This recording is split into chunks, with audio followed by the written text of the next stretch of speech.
Halo, Panitia SMUP Jalur Prestasi Universitas Pajajaran. Perkenalkan, nama saya Sofia Isabella. Di sini saya akan membuat video portofolio saya, yaitu debat dengan format LDBI, dan saya sebagai pembicara satu sisi tim pemerintah dengan mosi.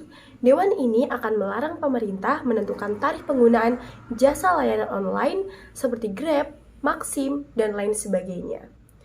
Saya akan berbicara selama 7 menit 20 detik dimulai dari sekarang. Di status quo saat ini, eksistensi pemerintah mengintervensi penentuan tarif penggunaan jasa layanan online masih terjadi. Hal tersebut disebabkan pemerintah merasa berhak untuk mengatur hajat hidup orang banyak, atau bahkan pemerintah ingin menstabilkan kegiatan ekonomi yang ada di suatu negara. Namun, kami rasa justru hal tersebut problematik karena dua hal. Yang pertama, ini akan membuat perusahaan menjadi chaos ketika pemerintah ikut mengintervensi penentuan tarif penggunaan jasa layanan online, karena tarif adalah jantung dari pergerakan perusahaan di status quo. Kami rasa yang lebih dapat menganalisis pergerakan internal perusahaan adalah pengembang perusahaan tersebut sendiri, bukan? Ataupun yang kedua, kami rasa variabel utama yaitu pengemudi ini tidak akan mendapatkan keadilan atas jasa yang telah mereka keluarkan kalau yang mengatur harganya adalah pemerintah. Stance kami akan melarang pemerintah menentukan tarif penggunaan jasa layanan online seperti Grab, Maxim, dan lain sebagainya. Satu mekanisme yang kami bawakan pada perdebatan kali ini, di mana kami akan menyerahkan secara mutlak penentuan tarif penggunaan jasa layanan online kepada perusahaan tersebut sendiri di status quo yang berdasar pada hukum ekonomi permintaan dan penawaran pasar. Tujuan kami akan menciptakan kebijakan yang progresif dan menguntungkan bagi semua aktor, yaitu masyarakat, perusahaan, dan pengemudi.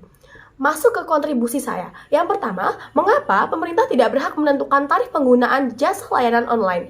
A. Pemerintah seolah-olah lari dari kewajiban mereka di status quo. Seolah-olah mau memberi fasilitas yang progresif kepada masyarakatnya, contohnya memberikan keringanan biaya akomodasi, namun pemerintah menyerahkan kewajiban tersebut kepada perusahaan. Ataupun yang B, pemerintah hanya akan membuat internal perusahaan tersebut chaos. Badan pertama, pemerintah akan menguntungkan masyarakat, namun memberatkan perusahaan. Apa sebenarnya interest dari pemerintah? Pertama, menginginkan keringanan ekonomi yang merata ke semua masyarakat, apalagi di kondisi setelah resesi yang menyebabkan kondisi perekonomian masyarakat tidak stabil. Yang kedua, berharap agar jasa layanan online dapat menjangkau masyarakat dari semua kalangan. Kami rasa untuk merealisasikan interest tersebut, pemerintah akan berani untuk menentukan tarif jasa layanan online dengan sangat rendah di status quo.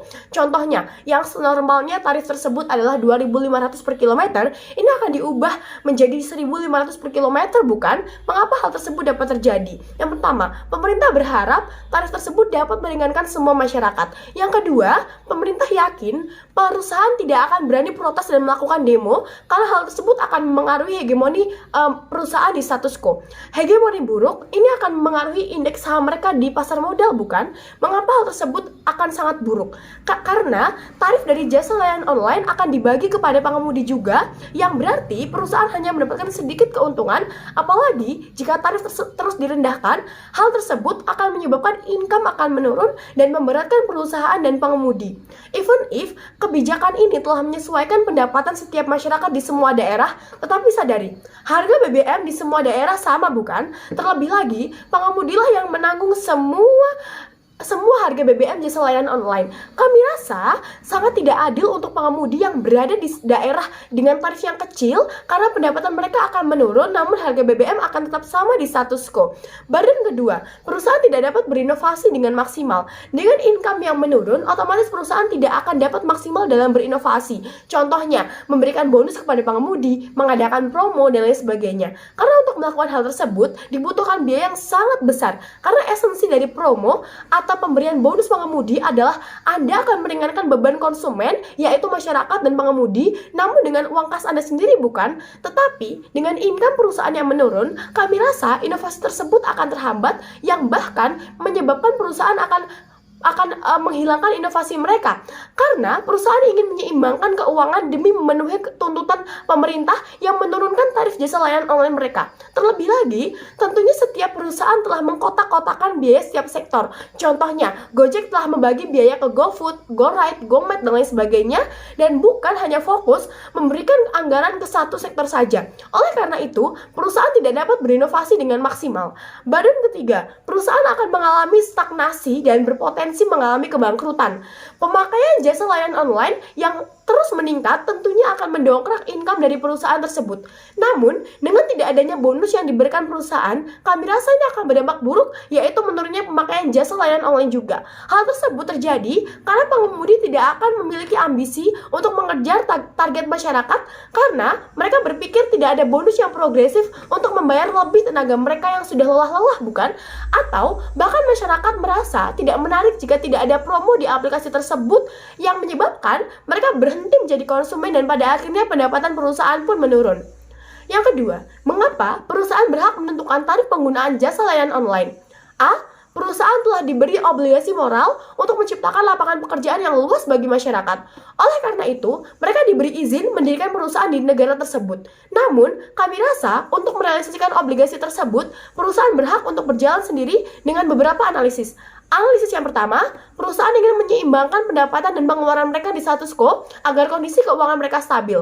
Terlebih lagi, perusahaan jasa layanan online ini berskala besar, ya tentunya mereka telah memilah-milih orang-orang yang bercapable untuk berkontribusi ke internal perusahaan mereka, bukan? Yang tentunya di setiap perusahaan telah ada ahli ekonomi atau ahli statistik yang dapat menganalisis cost and benefit dari setiap kebijakan.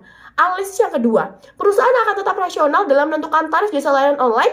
Hal tersebut terjadi karena mereka harus menarik minat masyarakat dan logikanya tidak ada masyarakat yang mau menggunakan jasa layanan online apabila tarifnya terlalu mahal. Tipping point-nya, ketika kondisi perusahaan telah stabil, mereka jauh lebih dapat memperluas lapangan pekerjaan untuk masyarakat di status quo. Terlebih lagi, yang penting adalah perusahaan tetap memberikan pajak yang besar kepada negara sesuai dengan beban moral mereka.